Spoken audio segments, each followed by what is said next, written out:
Here's your shot at winning $1,000. Text the national keyword DIME right now to 95819. That's DIME to 95819. We'll text you back to confirm your entry. Data and messaging rates may apply. Please don't text and drive. It's $5K a day on WMAL. Now on 105.9 FM and streaming worldwide on the WMAL app. O'Connor and Company. It's 7:07, and our morning is just getting started. Well, if you're just joining us, your morning's getting started. But we've been at it for a couple of hours now, but it's fine. We have, yes. We'll catch you up. Coming up at 8:05, Stefano Rittendale on the Trump administration's ongoing policy to blow narco-terrorists out of the water. And at 8:35, the Attorney General of Virginia looking for re-election. And he is on the rise, man. Jason Miyares will be our guest. It's Larry O'Connor alongside Patrice Onwuka. Good morning, Patrice. Hey, good morning. Happy Friday, everybody. Yeah, it is. Unless you're a government worker or a contractor or a member of the military or otherwise impacted by Senator Chuck Schumer's continued obstinate policy to keep the government unfunded and shut down. The administration is doing their best to move money around, especially for the military. President Trump announced yesterday a $130 million gift from an anonymous donor to make sure that the troops get paid, and that's pretty remarkable. But at some point soon, the people are going to start feeling some real pain and impact. And yesterday, Secretary of Transportation Sean Duffy said as much and said basically, we can't really guarantee that your flight. Well, here, you can hear straight from the Secretary's mouth, cut 21 yesterday. We are all about safety, and we will make sure we work every day on that part of our job. But again, I can't guarantee you that your flight's going to be on time. I can't guarantee you that your flight's not going to be canceled. It's going to depend on our air traffic controllers coming in to work every single day. And again, my message to them is, one, thank you for coming and working. We appreciate that. Come to work, even if you don't get a paycheck. We need you to come to work. But if they do not, we'll know whose fault it is. So over 3 weeks ago, when we were on the brink of this shutdown, we had a conversation with Chris Sununu, former governor of New Hampshire and now the CEO of Airlines for America, to sort of take the temperature of the industry and see exactly how they were going to be impacted by this and how they might adjust. So we thought it would be a good time to check back in with Governor Sununu. This is his official theme song, by the way.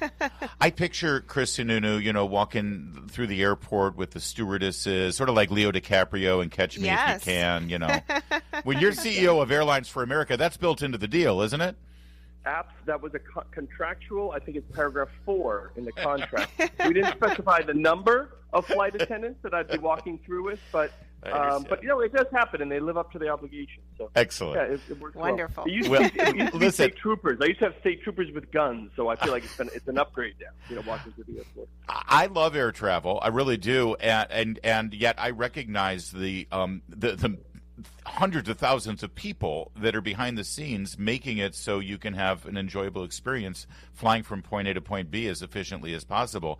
And boy, that whole thing is sort of impacted and potentially crumbling away here because of this ongoing quagmire in D.C. It's incredibly frustrating. I mean, the airlines themselves, again, I know it sounds obvious to some, but you have to remind folks, the airlines, that's the private industry. Those folks are showing up, they're working hard, they're doing everything they can to make sure the flights take off and land safely and on time. But it's the air traffic controllers and the TSA workers, God bless them, government workers, not getting paid for going on 4 weeks now. And the pressure's just building. I will say, I personally thought we were going to see a lot more delays. The delays have been there, but not nearly as bad as some I think we're anticipating. But that's coming. There's no doubt the pressure on the system is really building, especially today of all days. Today's the first day these government workers are seeing a big fat zero in their paychecks. Nothing. Yeah. And that's kind of like it's almost like, working hard and kicked when you're down. They see that zero, and now human nature says they could be saying, okay, am I going to DoorDash it? Do I have to do something else to get food, to pay the rent? Because that's their priority, taking care of their family. So the airline industry doesn't want to be the linchpin in this stuff. I think there's a lot of other pieces that are also coming to a head. SNAP benefits. I mean, SNAP benefits are for families with food insecurity. moms and kids waiting in longer and longer lines at the food bank. That's a reality that's actually happening because those are federal funds that are running out in about a week in about 25 different states. So there's all these other pressures on the system. The airlines is one that we talk about a lot, but I think a lot of other pressures on the system are coming to bear. And, I'm new to this town, this crazy town of Washington, D.C., but I'm hoping, and I do believe the folks on Capitol Hill are listening and watching. But do we really have to wait for it all to come to a grinding halt?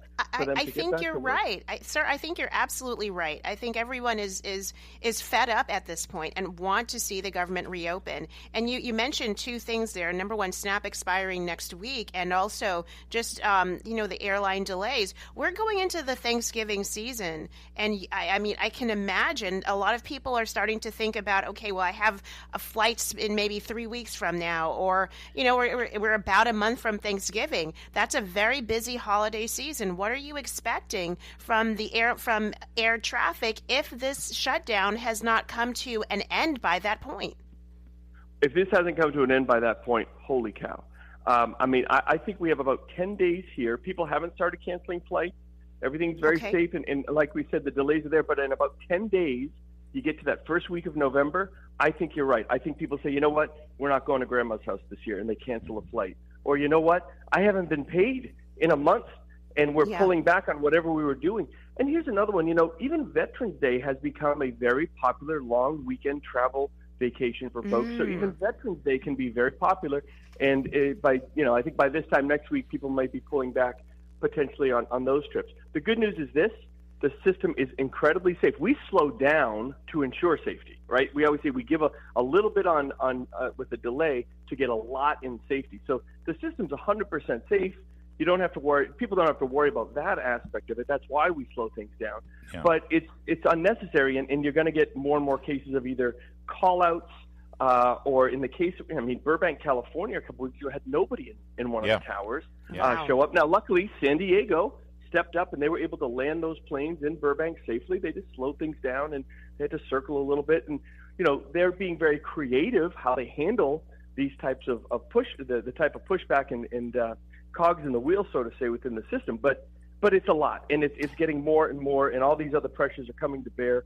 And I've talked to folks on the Hill. I've talked to Democrats and Republicans up on the Hill, and I said, look, what is it going to take to get folks back in, to find some type of middle ground here, or just pass a clean CR? I don't care. We don't really care what they do, as long as the next bill opens government. That's the one we're for, right? Yeah. And we've supported a clean CR because it's kind of the simplest thing. What do you hear from them when you're out there? Because you got two of the leading voices here on the Democrat side are both from New York City. Hakeem Jeffries and Chuck Schumer.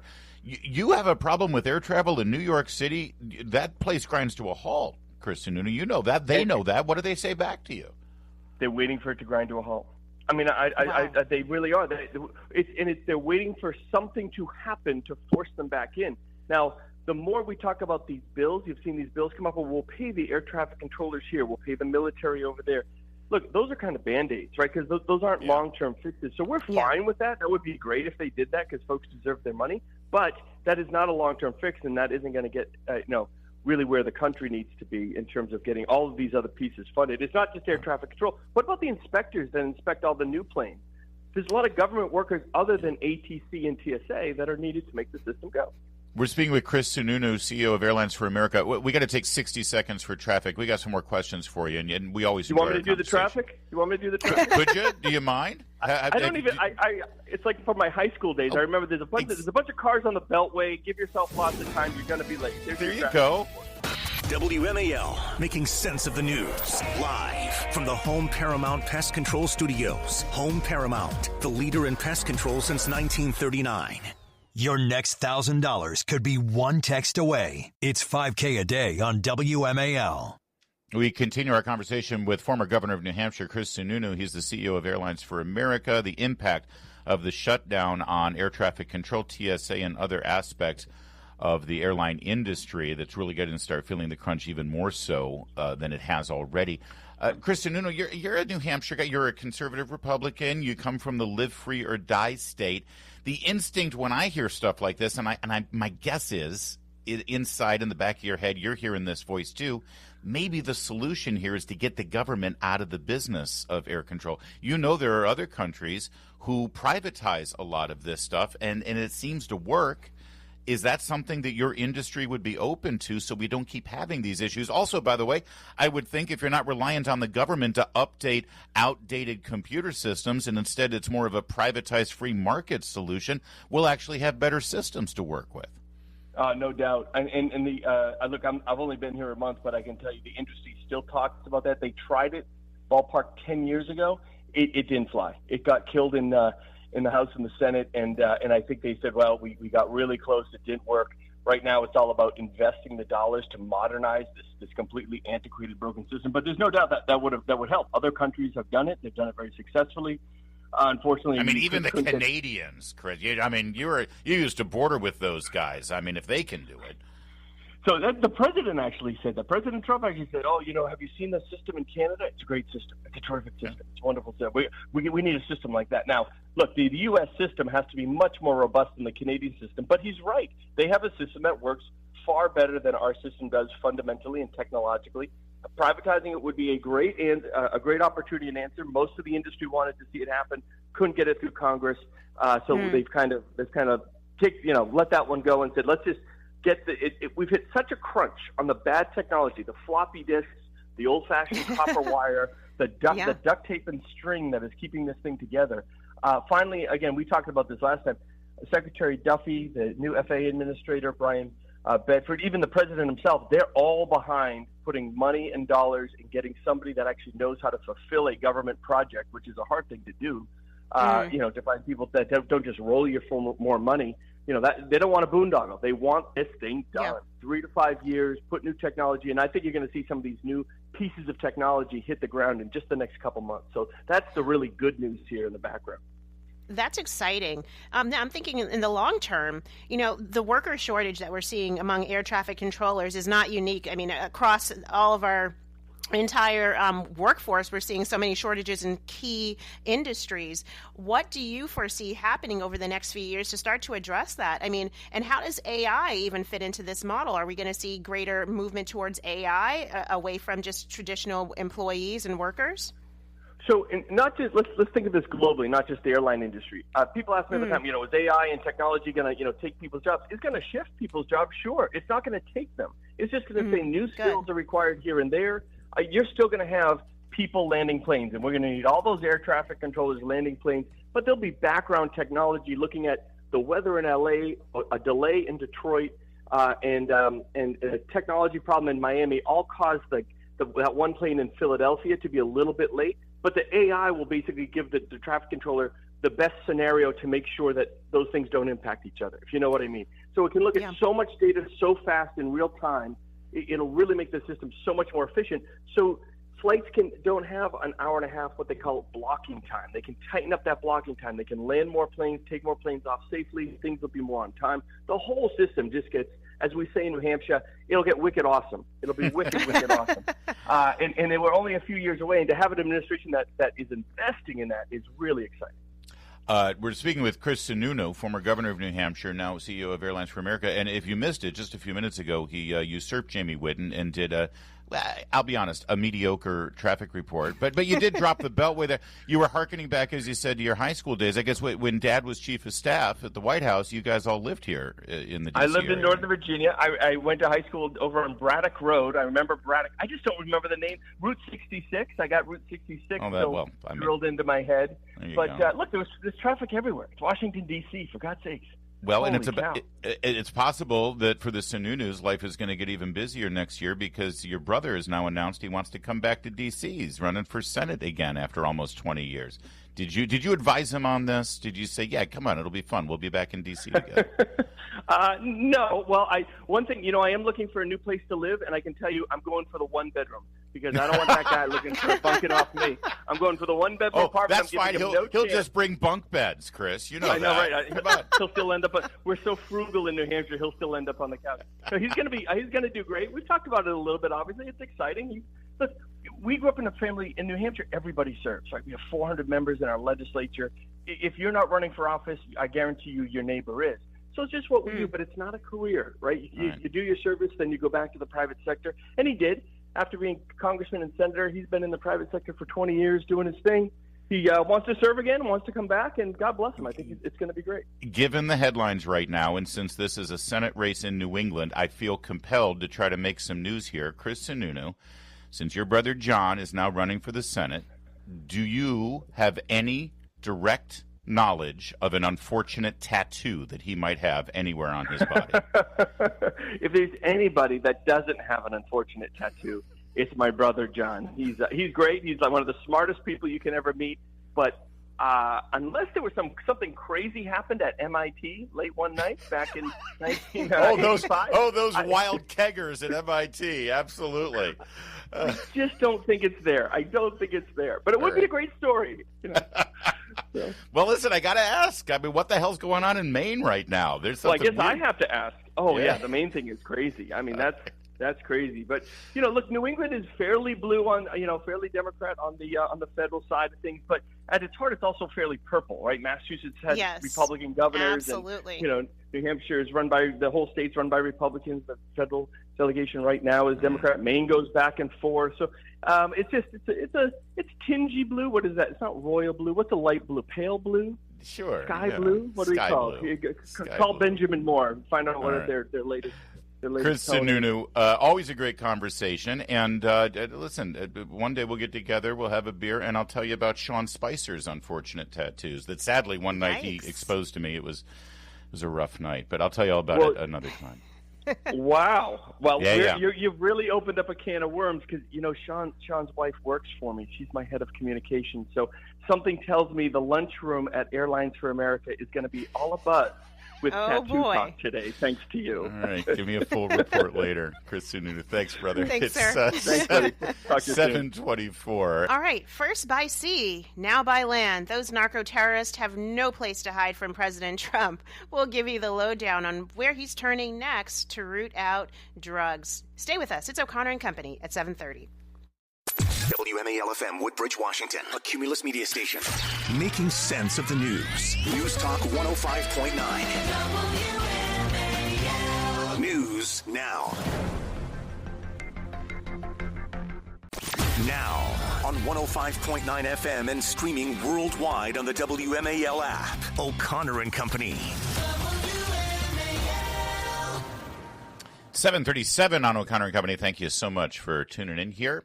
We got a busy morning, and we're going to get even busier coming up at 8:05. Stefano Rittendale talk about the ongoing efforts to stop the narco-terrorists from poisoning our youth and coming to our nation. At 8:35, the Attorney General of Virginia, Jason Miyares, that race looking strong for him in the polls, but of course, anything can happen in Virginia. It's Larry O'Connor with Patrice Onwuka. Good morning, Patrice. Good morning. Happy Friday, everybody.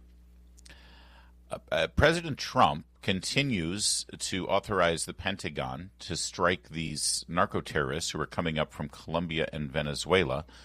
We've seen the satellite images, and there's calls here about this sort of thing happening without due process. We don't know for sure that these people are even trying to bring drugs or trafficking. How do we know they're members of the gangs? All the questions that weren't asked when Barack Obama used drones to murder people in other countries during the war on terror, or when he needed to increase his poll numbers. Here's Cory Booker the other day doing one of his marathon rants in the Senate. Cut 23. When we took the extrajudicial step to blow up speedboats, there has been no oversight into that claimed attack on people that were allegedly smuggling drugs. We are constantly not doing our job, which is not a partisan one. It is to hold this president in check. So just so you know what's going on here between that and Hakeem Jeffries screaming about, ICE and about the White House renovations and all these other things. They are laying the foundation and predicate for their midterm election message, which is not going to be about the economy, not about foreign policy, not about law and order, not about immigration, not about security, not about any of the things that Americans care about. they're going to keep hammering home the same message over and over again, which is there's no oversight and there's no accountability. Somebody has to hold Donald Trump in check. That's it. Nothing on the merits, nothing on whether we should be going after these narco-terrorists, whether we should be building a ballroom for the White House, whether we should be deporting people who are in the country. They don't want to talk about the issue. They want to just lay the foundation that Trump is out of control, no one's holding him accountable, and that's why you need Democrats to have the majority in Congress. It's very transparent that that's what they're doing. It's a process argument. Oh, the process is wrong. Oh, you know, that's a weak argument and one that is only going to resonate with people who already hate President Trump, not people who like the outcomes. You would think, although, listen, I'm sure they've tested it. I'm sure that there are even people who voted for Trump who, when asked, say, well, do you think that Congress should at least have oversight and hold the administration accountable? Obviously, the answer is, well, yeah, because that is Congress's job, and they're going to make the case that Republicans are beholden to him. That's why they're doing no kings. Well, he's just acting like a king. Okay, well, I disagree with you that he's acting like a king, but can we talk about what he's doing? Are you against getting illegal immigrants off the street? From that conversation. Are you against narco-terrorists bringing fentanyl into our country and also bringing murderers into our country because they're part of an organized gang? That they don't want to talk about. And so that's why you're hearing. I just wanted to give you insights so that's going to be their total message for 2026. Marco Rubio, Secretary of State, who has forgotten more about Latin American politics and Latin American policies than Cory Booker or most Democrats in Congress will ever know. Marco Rubio yesterday in the Oval Office had the perfect answer about this. Yeah, well, I mean, the question is, bottom line, these are drug boats. If people want to stop seeing drug boats blow up, stop sending drugs to the United States. There you go. There you go. Boom. Kind of simple. Drop the mic and walk away. I mean, Colombia's dictator is screaming about this. Venezuela's dictator is screaming about it. Say, hey, you don't want these people to be killed? Then stop putting them in boats and coming our way. Exactly. The president was asked about this yesterday within the context of war, because, a lot of people say it's a war on drugs, war on terrorists, war on narco-terrorists. And, of course, the question is, well, if it's war, why don't you ask Congress to declare war? Here's Cut 25. And, Mr. President, if you are declaring war against these cartels and Congress is likely to approve of that process, why not just ask for a declaration of war? Well, I don't think we're going to necessarily ask for a declaration of war. I think we're just going to kill people that are bringing drugs into our country. Okay? We're going to kill them. They're going to be like dead. Yeah. Well, it is. What's this? The quote, Larry, play stupid games, get stupid prizes? I mean. I don't think we're going to declare war. I think I got an idea. I think we're going to kill people who are bringing drugs into the country and who are basically declaring war on us. Further, he likened the cartels to ISIS. Again, President does not need a declaration of war to go after terrorist organizations in imminently threatening our nation and putting our nation at risk. And so it is an appropriate comparison in this context. Cut 26. It should now be clear to the entire world that the cartels are the ISIS of the Western Hemisphere, in addition to their monstrous violence, such as cutting off heads, burning their enemies alive, and burning innocent people alive, too, by the way. The cartels control large swaths of territory. They maintain vast arsenals of weapons and soldiers, and they use extortion, murder, kidnapping to exercise political and economic control. Thank you very much, Joe Biden, for allowing that to happen. Yeah. So Biden Patrice, surrendered. That's good. Patrice, it seems to me that there's two questions here. Both deserve to be addressed smartly, intelligently, and respectfully. Number one, should the United States do something to stop this from happening? And President Trump has decided, yes, it's about time. Enough with the cartels. They've gotten too strong. They're like little militias. They're little armies. They're invading our country with impunity. Nothing's been done, so we're going to do something about it. Number two, what is the legal constitutional approach to doing that thing that he wants to do? Both questions do deserve to be asked and answered, but the first one doesn't even seem to be one that anyone cares about, which is, should we do something about this? And obviously we should. I mean, these folks, these cartel members, let's not forget this is not purely about drugs and narcotics. We've seen them operating smuggling, human trafficking, smuggling rings into this country. And while because of the administration's immigration enforcement, that line of business may have dried up. There's nothing wrong in us also stopping them, the other lines of business that they are trying to import into our country. And along with that comes the violence. These cartels are notoriously violent. The sending countries, have no control over the cartels because very often the cartels are installing the leadership, are embedded in the police forces and the military. So, finally you have someone willing to stand up to them. And I think President Trump is, he's on good ground from a policy standpoint. The process question is always always a good one, the constitutional, whether it's constitutional to do it. Yeah. But you know what? I'm okay with the outcomes. We'll dive deep into this topic a little further at 8:05 with Stefano Rittendale, an expert on the issue. Right now, it's 7:44. WMAL's Vince Colonnese, weekdays at noon on 105.9 WMAL, making sense of the news. We had a little bit of a development in the race for mayor in New York City. Again, I feel like this is just baked in the cake. Zohran Mamdani is going to win, partly because, New York is a bit off the rails. They've had an influx in immigrants, people that have different values, international values that don't really reflect your basic New Yorkers, generational New Yorkers' values. That makes them lean toward globalizing the intifada and trying socialism out. That's a big part of it. It is. The other part is the only other viable candidate appears to be Andrew Cuomo, who is loathed by people in that state. That's true. After his despicable performance as governor. So, what do you do when you've got a choice between those two? And yes, I understand Curtis Lee was on the ballot, and he's a Republican, but I don't think he's really a serious candidate for this race. He's not a Republican running like Rudy Giuliani was, or like, for that matter, even Mayor Bloomberg, who sort of rented out the R to put after his name so he could be mayor. That said, there was a development of sorts, and it might make an impact, possibly.